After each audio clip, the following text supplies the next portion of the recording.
I've worked at Fortune 500 companies and I've worked at small companies. And there are a few things across all of these companies that recruiters are always looking for. Let's paint the picture. You're a recruiter and you're trying to fill this position. You put a job posting out there and you get about 500 applicants wanting to interview for the position.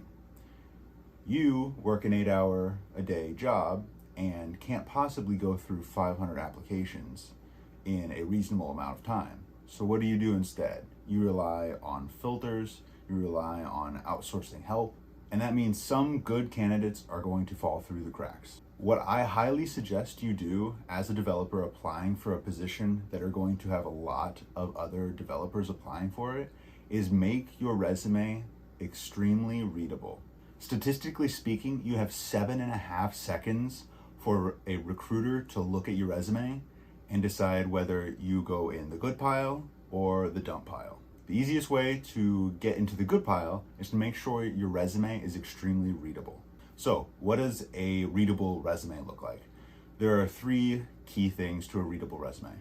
Number 1, keep it simple. You don't need to over-explain everything about your past experience, your projects, and your extracurriculars. Keep it simple and use bullet points where you can. The next biggest thing is put all of the most impressive and relevant information at the top. If you only have 7.5 seconds to look at a resume, you are going to start from the top and work down. If I read half of your resume and none of it impresses me, I'm not going to read the second half. Make sure the good content is at the top.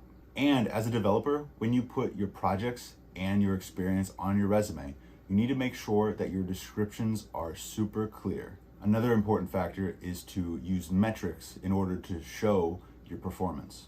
Another big thing that recruiters are looking for is when they read your resume, they really want to read your resume and be like, damn, this person sounds perfect. Unfortunately, most of the time what happens is a candidate will apply with a resume that they've also used for every other job application that they've submitted. So a big thing that a lot of developers that are applying for positions aren't doing is tailoring their resume specifically to the position itself. I've seen plenty of times where a developer is applying for a front-end position and their resume is covered in back-end and full stack experience.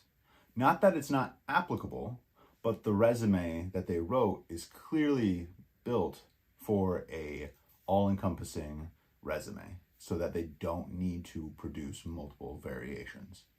The issue with that is the recruiter who is recruiting for a front-end position doesn't necessarily care that you know back-end languages, the projects that you built with back-end languages, and your proficiencies in back-end language.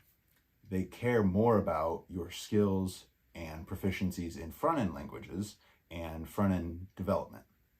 And finally, one of the biggest things that developers don't realize is that recruiters are checking your GitHub profile and your commit history. There's a section on your GitHub profile that shows how many commits you've had over the last year.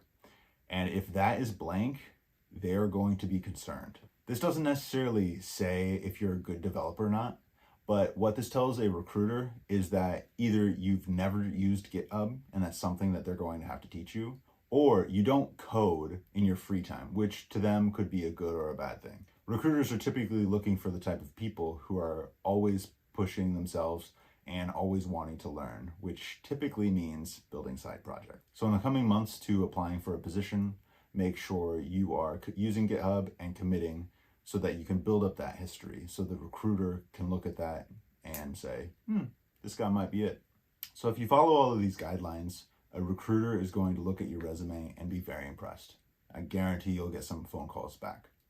So make sure you're listening to these guidelines and applying them to your resume, and good luck.